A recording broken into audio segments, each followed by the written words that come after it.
How's everybody doing today? Good. It's good to be with you today. Wasn't that song to begin the service just beautiful? Oh my goodness, so good, so good. And if you were late and didn't hear it, here's a New Year's resolution for you. I'm just kidding. You can, be here on time. I love it.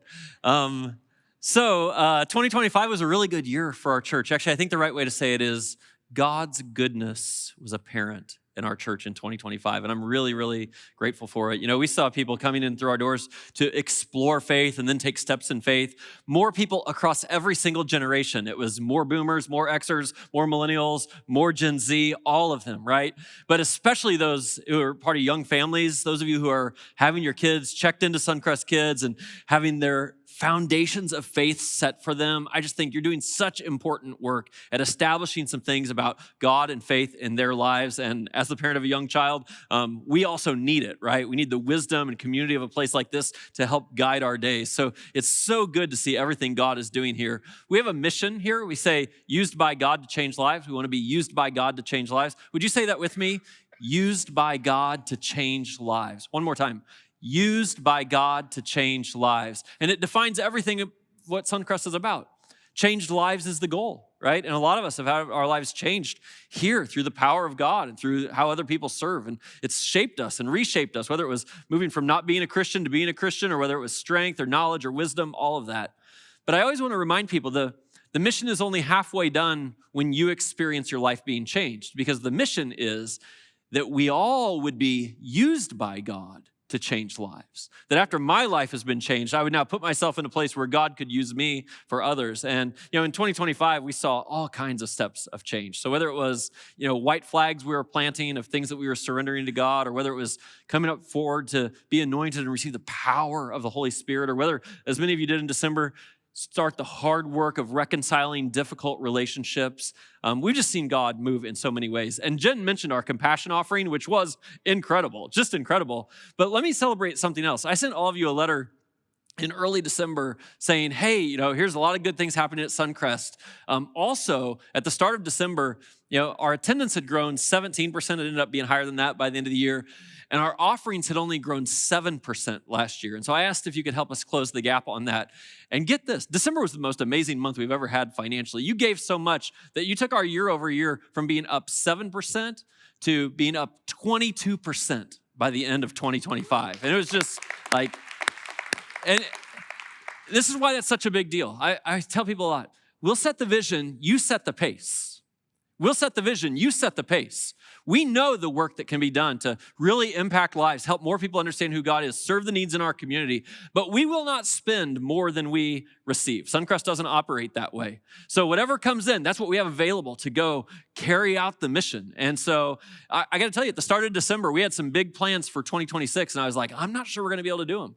And today I'm standing here like, yep, we're going to do them. And I can't wait to share some of that with you in the coming weeks as it unfolds, the real impact that your generosity has.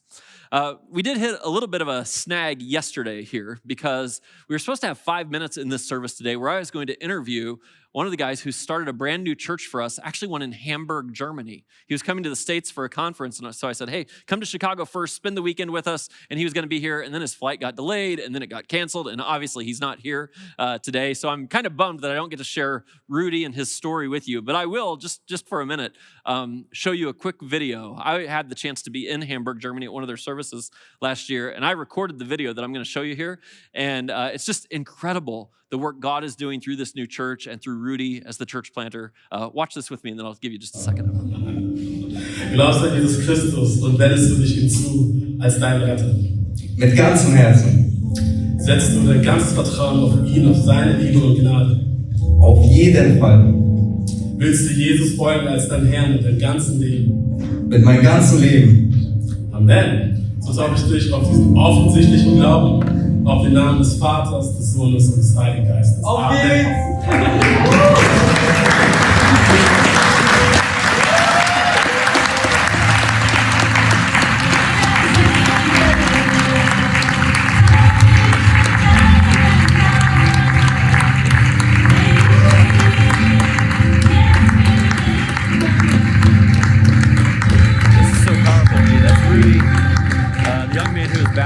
He was an atheist when he came to their church, and the guy who's hugging him was a mentor that helped shape him in the faith.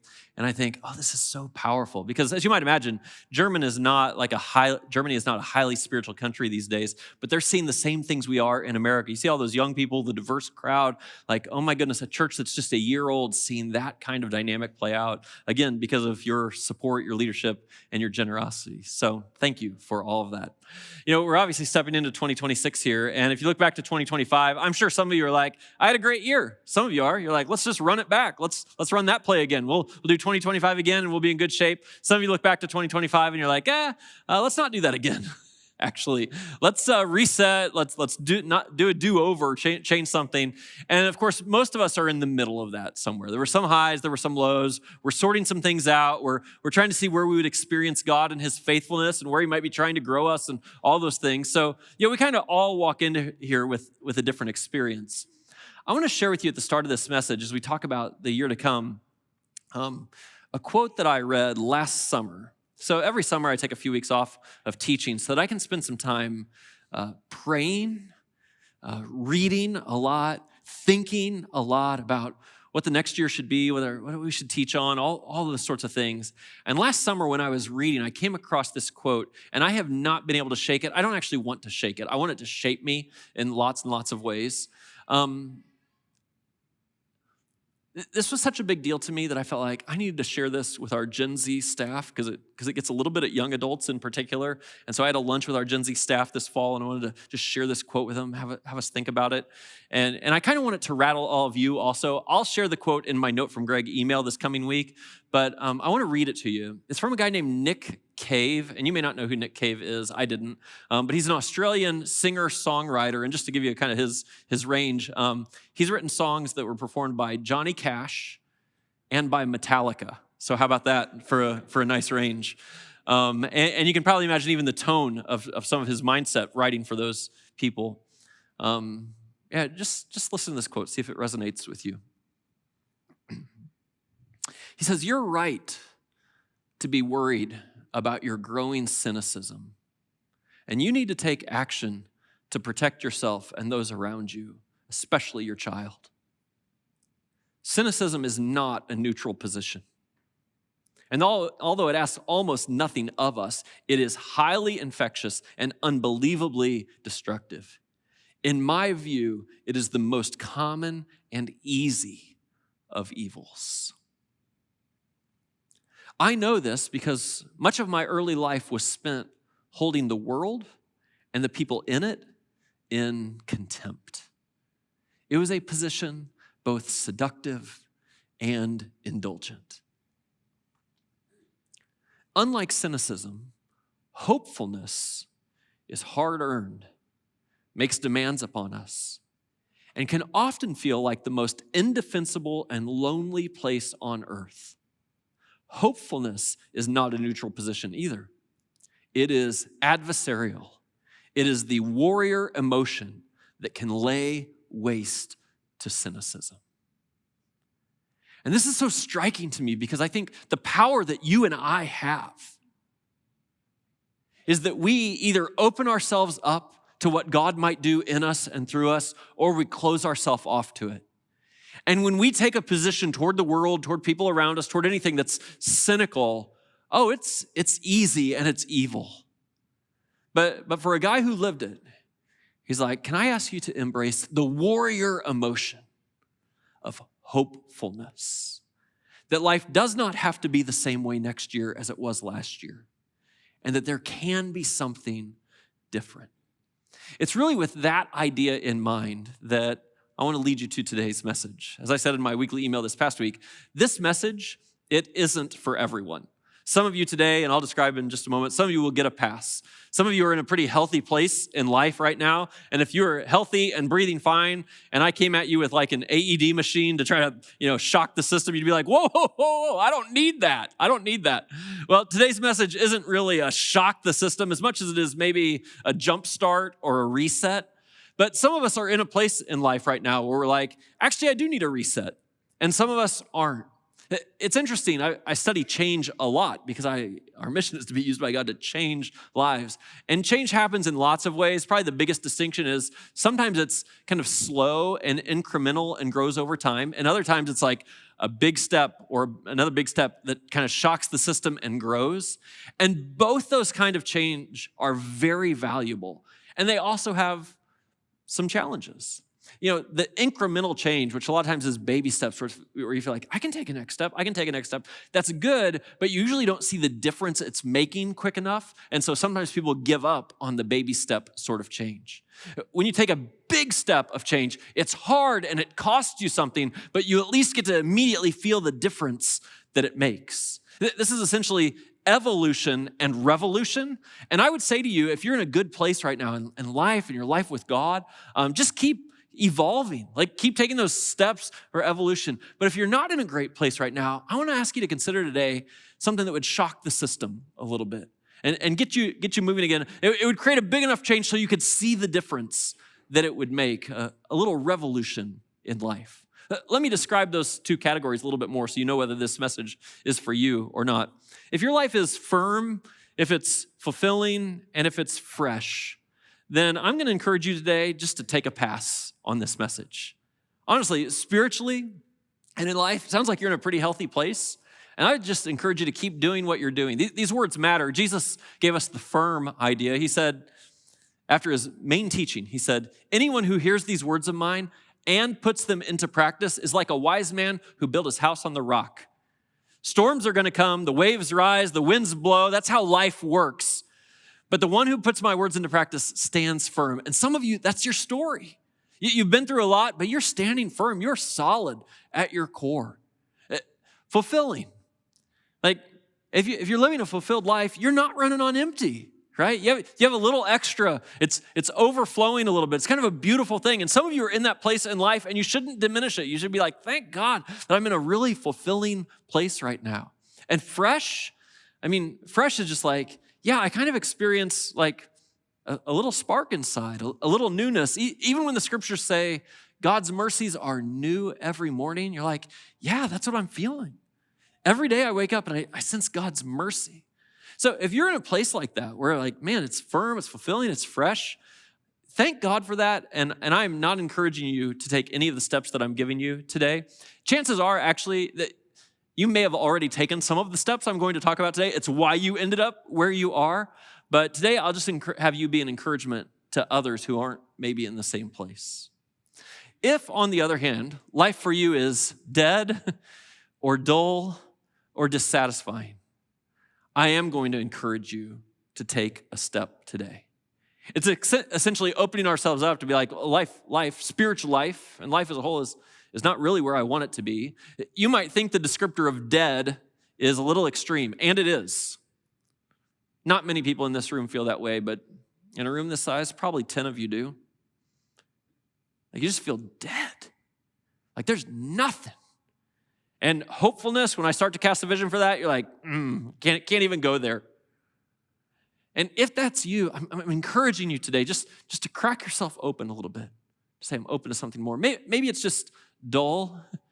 Like when I describe fresh and new mercy every morning, you're like, no, that's not me. And the routines that you had established at one stage feel more like ruts these days that you can't get out of rather than a routine that helps build something.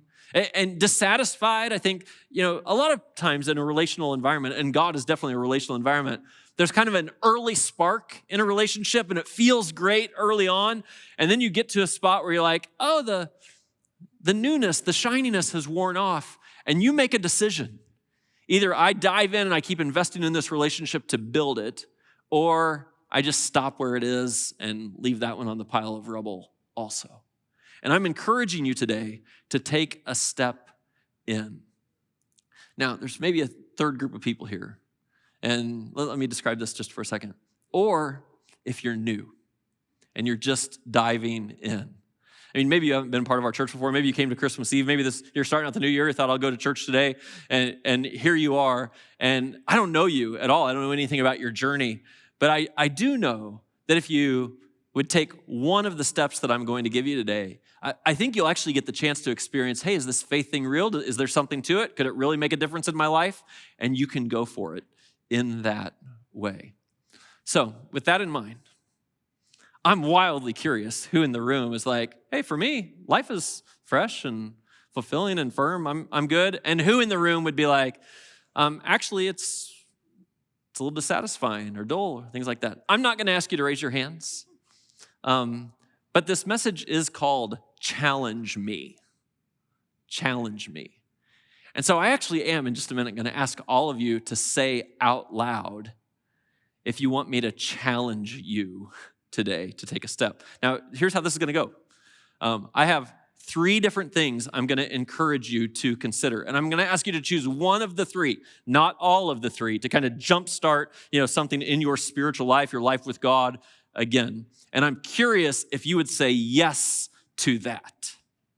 And you're probably like, well, Greg, are you gonna tell us what the 3 are? No, not at first. I actually wanna know whether you're in or not before you just consider, I don't know, let me see how this, are you gonna go for it or not? So, count of 3. If you feel like, you know what, I need a boost here. I'll choose one of your 3. Great. Let me tell you this. I'm not gonna give you any options that are radical, right? I'm not gonna ask anyone to move to Africa and become a missionary. That's not what these 3 options are. Every one of the 3 options that I'm gonna give you, well over 100 people at Suncrest did these 3 options last year. Okay? So there's a core of people here who are like, this is part of their life. That's the kind of thing I'm gonna ask you to do, okay? So if you're gonna take a step in your life and you're like, all right, I'm ready for this, count of 3, I just want you to say out loud back to me, challenge me, okay? 1, 2, 3. All right, I like it. And I will challenge you. Actually, first challenge, grab your phone. This is very simple. You're gonna get to see all 3 right out of the gate here, and this is kind of a mechanism of this. If you grab your phone and you scan that QR code that's on the seat back right in front of you, it's going to pull up the 3 things that I'm going to talk about. And by clicking on one of those 3 things, it's how you will activate a next step here today. When you pull up that screen, it's gonna look just like this. And Rooted, Serving Next Gen, and Relational Giving will be right there. Now, I just want you to have that available to you so that I can walk through these 3, and then you can kind of make your next step with this, okay? So as long as you got that up on the screen, you can set your phone down. Let me walk through all 3 of these. I think what I'm gonna say next is pretty intuitive to all of us, but let me just name it. God wants to work in you, and he wants to work through you. We all get that, right? I mean, God wants to transform your heart and your soul in a certain way. He wants to reshape your identity. He wants to give you a strength that you don't have. He wants to give you knowledge and wisdom to guide you through life. That's the work he does in us. And then he wants to do a work through us. He wants to use you in the broken world to bring about his kingdom and his goodness to this broken world. You are to be used by God to change lives. Now, as intuitive as this is, many people, maybe you, tend to want to live on only one side of this. Some of you might have this proclivity to be like, well, I want God to do work in me, but not so much through me. Oh, give me more. Give me another Bible study. Give me another book to read. Give me more songs to listen to. Make it deeper. Make it better. Give more. Yeah, I want it in me. But you're actually doing nothing to impact a broken world out there that desperately needs someone who has been filled up to pour themselves out into the broken world. And others, and you may not be able to imagine this, but this is for sure true of some are like, I don't need any of that stuff in me. Just give me a job to do. I'm a doer. Just give me a job to do. I'll go do something. And they're like, God through me people, but are missing the in me part. And I want you to really think about what you need the reset on today. Is it an in me thing, a through me thing? Because the first option is in me, the second option is through me, and the third option is both in me and through me. Let me walk through these. If God wants to work in you, I want to ask you to consider 10 focused weeks of a program we have here called Rooted. Rooted. Now, hear me. Last year, way over 100 people went through Rooted. You could probably talk to someone you're sitting within 15 feet of right now and ask them about their experience in Rooted, and they would tell you what they have told me. It is the best program our church has ever run. In terms of a commitment, it is a commitment, right? I mean, I don't have a way to jumpstart your life without it jostling you or costing you something where you'd have to readjust and change what you're doing. So this is every Monday night for 10 Monday nights coming up from the middle of January through the middle of March. It is some work each day on your own with some reading and reflection and a book. It's really powerful. And I got to tell you, I hear the stories coming out of Rooted, and they're remarkable. Here's how the scriptures kind of lead us to this. In Ephesians, it says, "And I pray that you, being rooted and established in love, may have power." If you feel like, man, I'm lacking power, part of being rooted and established in love is that you may have power, together with all the Lord's holy people, to grasp how high and wide and long and high and deep the love of Christ is. And some of you need a reshaping of your identity. It needs to be re-rooted so it can grow up in a healthy way. And it is together with the Lord's people, right? So some of you have been here for a little while and you're having great experiences in this room. God is shaping you in new ways, but you haven't made the relational connect yet. And this is really important for church. It's a relational environment. And Rooted is the perfect place to be like, okay, I'm going to meet some people. I'll spend 10 weeks. That's the commitment. It's done after 10 weeks, unless you want to go beyond that. This would be a great place for you. Here's another place the scriptures talk about being rooted. Just as you received Christ Jesus as Lord, continue to live your lives in him, rooted and built up in him, strengthened in the faith as you were taught. You know, when our roots are healthy, it lets everything else be healthy. How do you end up firm?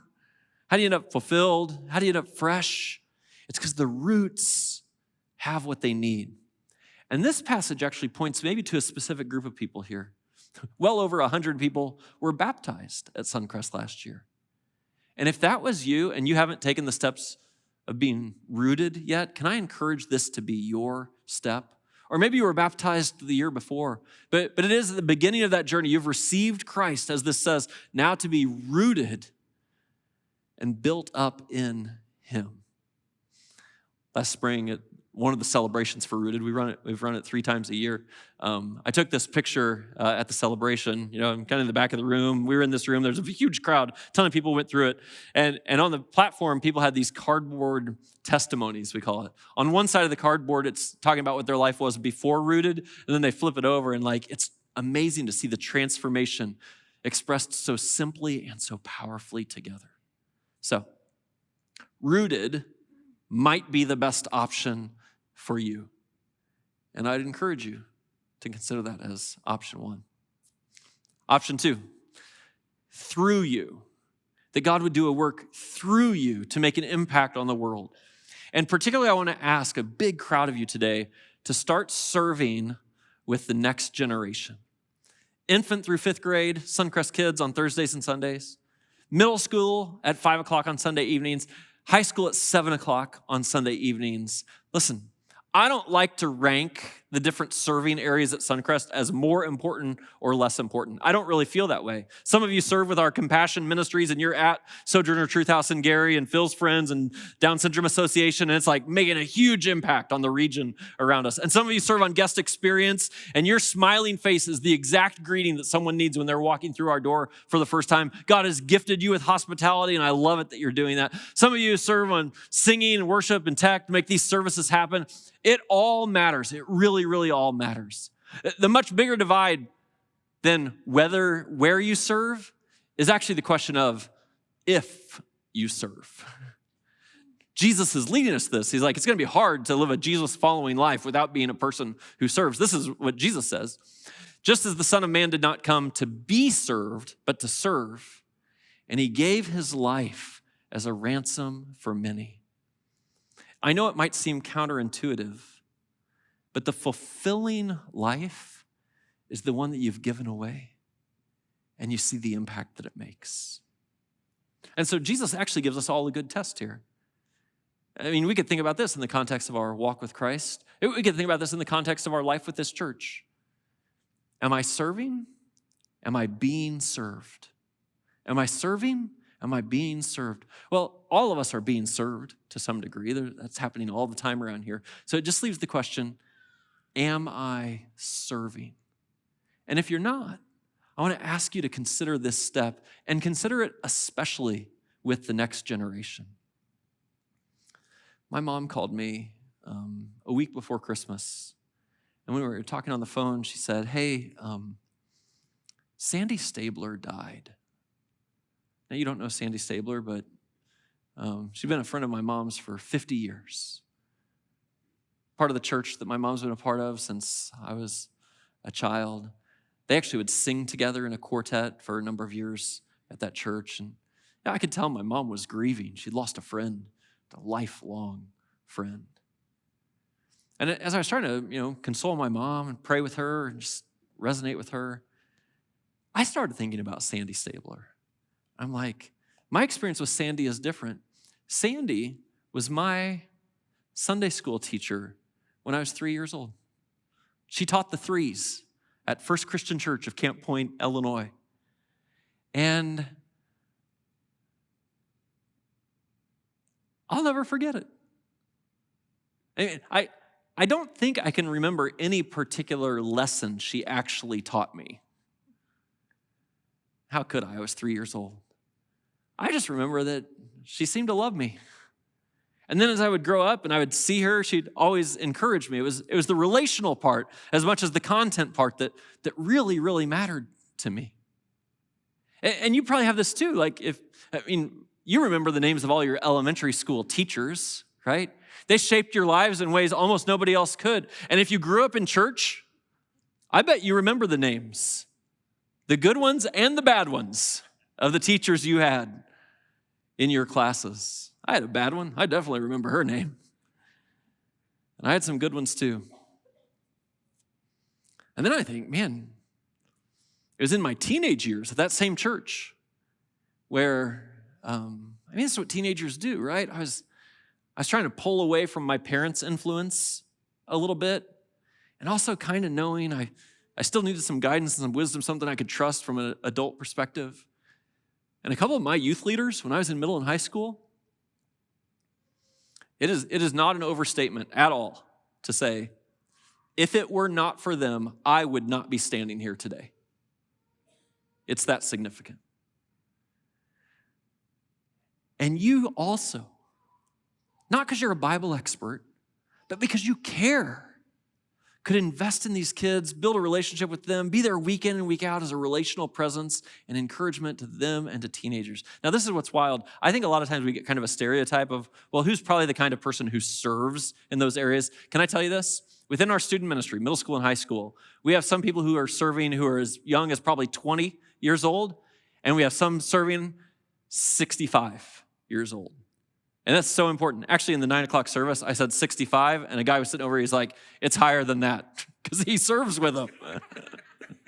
I'm like, let's just say old, okay? So if you're old, or if you're young, you know how important this is, that people from different generations are investing in those teenagers. And maybe you. It's interesting, in kids ministry, birth through 5th grade, I don't know why, but sometimes the default mode is like, oh, probably the women. I'm like, oh, no, no, no. Oh, no, no, no. Man, if you are a guy and you would serve in Suncrest Kids, we need you. We need those kids to grow up with looking up to men, looking up to men who will be an example of what God can do in somebody's life, especially for the young boys to look up to. Man, if you're a guy and you think this might be for you, then I'm going to encourage you. Hey, Suncrest Kids, we need guys. It makes all the difference. And so I just want you to think, okay, maybe this one's yours. Maybe it's rooted, what God would do in you. Maybe it's serving with the next generation, what God would do through you. But he could use you to change lives. Here's the third one. This one's actually in you and through you. And that is to become what we call a relational giver. It's one of the things I do when I lead people. I'm like, well, I'm always going to ask you to be generous with your time and to be generous with your money. These are resources that God gives us, and then when we use them, it can make a big impact in the world. So I never hesitate to say, hey, say yes to what God is leading you to do in that. And the financial one's pretty interesting because by becoming a relational giver, it's definitely a work God does in us that is a trust step. And then by releasing that size of resources, it is what he uses to make an impact in this world.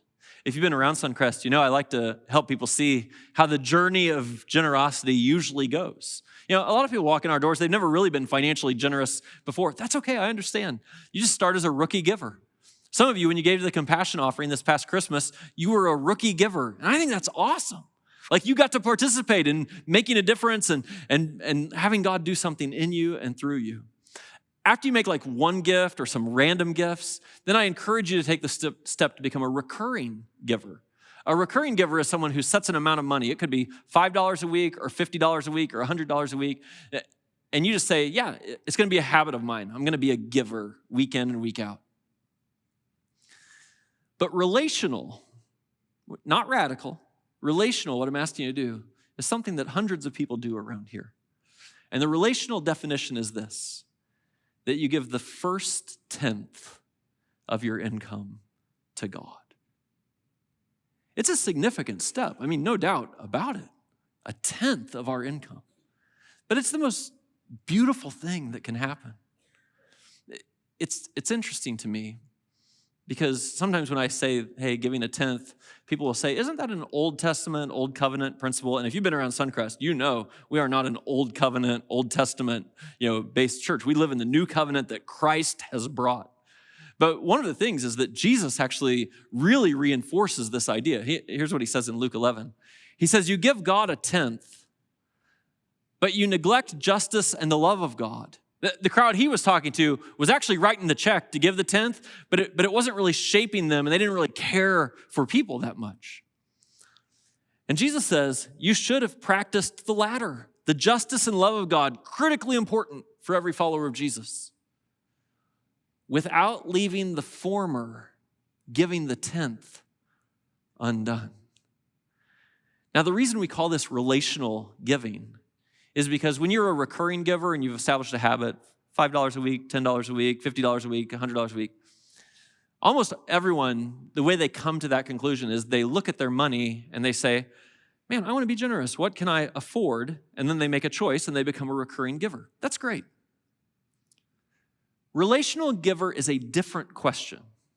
Relational giver doesn't say, what can I afford? Relational giver says, what does trusting God look like? What does trusting God look like? And I don't know anybody who gives a tenth of their income that doesn't take their finances and say, God, I entrust my life to you. I'm going to need you to do more with the 90% than I could have done with 100%. And I want to give back to you what I know you have blessed me with. The other reason we call it relational giving is because it lets you start to see how the amount of money you're being generous with relates to other things that we spend money on. Because you could be a recurring giver and you could look up at the end of the year and be like, actually, I spent more on streaming services last year than I spent on generosity to God and making a difference in the world. And you start to realize like that relationally, I don't want those things to relate that way. But when you're a relational giver, it will likely be the biggest part of your financial life that God comes first. My son, my 7-year-old son, Davion, was in the backseat of the van on the way here this morning, and he got way too much money for Christmas. Anyone else in this boat? Like grandparents, slow your roll a little bit on the cash disbursements to the grandkids. That's just my opinion. So he got a lot of money for Christmas. And so since he got a lot of money, he and I did this with all my kids. I said, hey, let's establish this pattern early so that you give at least a tenth of what you received back to God. And we had a conversation about it. I said, you should give a tenth. You can give more than a tenth if you want. And he added it all up, and he gave a little more than a tenth. And he had it in an envelope that he had in the van this morning on the way here. And when he came in, I lifted him up, and he put it in that black box right there. And it's like, this is a really shaping moment, for a child. And it's so healthy if we start these habits early and we don't have to reset them as an adult, because it's hard to reset them as an adult. But what was most striking to me was my conversation on the way here with him about that. I said, hey, buddy, I'm so proud of you for making that choice and even giving beyond a tenth to God. And he, from the back seat, you know how kids are, he's like, well, it's God. He might as well have said to me, Dad, duh, God's important. And I'm like, yes, I agree, son, I agree. And like it was so clear to him. That's like, well, I would do the God thing first and let everything else after that.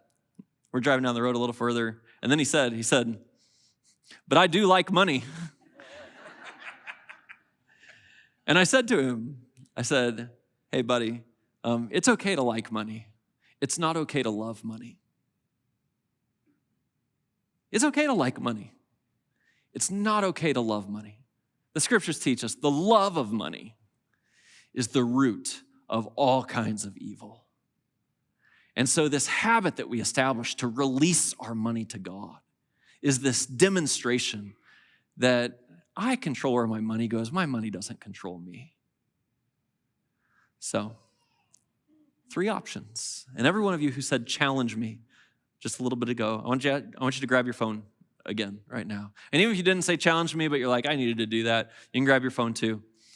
These 3 options are right in front of you. And so if you think rooted is right for you, that could be a beautiful step on your part. And I think in the middle of March, 11 weeks from now, after 10 weeks of rooted, you'll be like, oh, I'm so glad I did this. You just click on rooted and fill out that form, and we'll get you connected in that way. For some of you, it's serving with Next Gen. Now, if you can't pass a background check, don't sign up for serving with Next Gen. I say that seriously because we do run background checks and we take safety very seriously with our elementary, middle school, and high school kids. So if you can't pass one, just choose one of the other ones. But if you can pass a background check, we'll have a short conversation with you and we'll start to plug you in and say, okay, let's see where this serving could work. It'll be a good exploration process for you. So you can fill out that form and we would love to have you take that step. And if neither one of those, then maybe relational giving is your thing. Actually, here's how I'd say it. If a minute ago when I said, it's not okay to love money, and you thought to yourself, actually, I love money, then relational giving is probably the step for you. Any of these would jostle us, would cost us enough, would not allow us to keep doing life the same way we were doing it before we walked in here, and are what would bring a change. And if you would step into this in the coming year with a sense of hopefulness, a sense of anticipation, not cynicism, a sense of, I'm open to what God might do, I believe when you step into one of these 3 things, it could reset something beautiful for you. Well, I really hope that was helpful for integrating faith with life. Listen, if you're in Northwest Indiana, I'd love to have you join us in person. Head over to suncrest.org and plan your visit.